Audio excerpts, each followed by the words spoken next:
بسم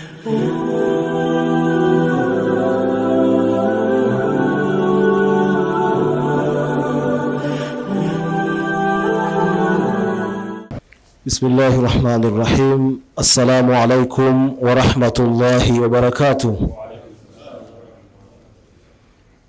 أحسن بداية ببسم الله، وعلى كل حال نقول الحمد لله، ثم صلاة الله وسلامه على رسول الله نبينا وحبيبنا مصطفانا محمد بن عبد الله وعلى آله وصحابته إلى يوم لقاء الله.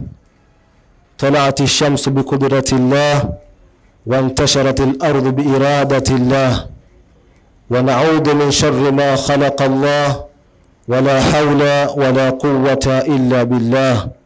أحباب رسول الله صلوا على رسول الله. Ama katika mwendelezo wa darasa zetu tuliona katika darasa iliyopita Bwana Mtume sallallahu alaihi wasallam alitengeneza au alijenga msikiti wake mtukufu wa Madina. Na leo tunaendelea baada kumalizika msikiti ule. Bwana Mtume sallallahu alaihi wasallam aliwaita masahaba wake na kufanya shura. Nini wafanye utakapofika muda wa swala? Wanakusanyika vipi? Na hii tuwafunzo sisi, ukiwa kiongozi basi fanya shura na watu wako. Pale kila mmoja yuko anatoa wazo lake. Wapo waliosema kuwa wanyanyue bendera ukifika muda wa swala, lakini wapo waliosema kuwa washe moto katika sehemu iliyoinuka, lakini wapo waliosema wapige tarumbeta kama wanaofanya Mayahudi, lakini wengine wakasema wapige kengele kama wanavyofanya Manaswara.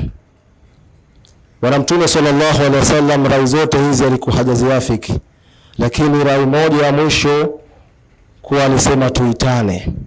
Ile ndio rai iliondoka kuwa ya kuitana. Je, wanaitana vipi? Kwa pale kila mmoja aliondoka nyumbani kwake. Anasimulia sahaba Abdullah bin Zaid, anasimulia mwenyewe pindi usiku amelala katika hali ambayo usingizi na umacho macho, alimuona mtu anapita anauza kengele zile. Sahaba Abdullah bin Zaid radhiallahu anhu alimwambia, alimsimamisha na kutaka kununua ile kengele. Yule mtu alimuuliza sahaba yule, unaitaka kengele hii kwa ajili ya jambo gani? Sahaba Abdullah bin Zaid akamwambia, naitaka ili tuitane utakapofika muda wa swala. Basi mtu yule akamwambia, hivi sikufundishi maneno mazuri ya kuyatumia? Akamwambia, nifundishe. Ndio pale akamfundisha adhana Allahu Akbar mpaka mwisho. Baada ya kupambazuka akaja kumuuliza Bwana Mtume Muhammad sallallahu alaihi wasallam kile alichokiona katika ndoto. Bwana Mtume sallallahu alaihi wasallam alimwambia kuwa hakika ndoto hiyo ni ya kweli. Nenda akamfundisha maneno hayo sahaba Bilal ibn Rabah radhiallahu anhu. Na sahaba Abdullah bin Zaid alienda kumfundisha sahaba Bilal maneno yale ya adhana. Pindi panaadhiniwa naye anakuja sahaba Umar ibn Khattab radhiallahu anhu, naye anasema, na mimi nimeota mfano wa maneno hayo, hakika wewe kweli ni mtume wa haki.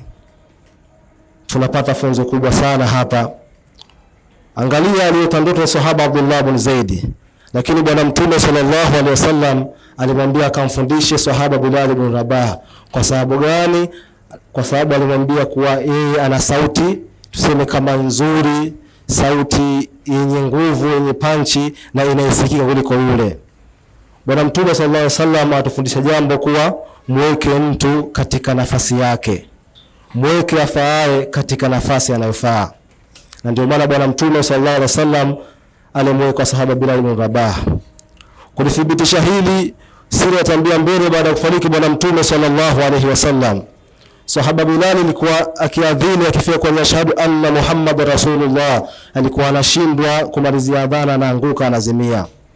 Akaamua sahaba Bilal aondoke katika mji wa Madina aende zake Syria. Watu wa Madina walikuwa wameimisi adhana ya sahaba Bilal ibn Rabah, wakawa wanamtumia ujumbe kule walipo. Ina maana ndio umeondoka, hatupati radha adhana yako. hivi ilikuwa unaadhini kwa ajili ya kuita watu au ilikuwa unaadhini kwa ajili ya bwana mtume sallallahu alaihi wasallam? Sahaba Bilal baada ya kupata ujumbe ule, moja ya masiku amerudi pale Madina. Wakishangaa ilifika wakati wa swala, watu wanasikia ile adhana ya Bilal ibn Rabah radhiallahu anhu.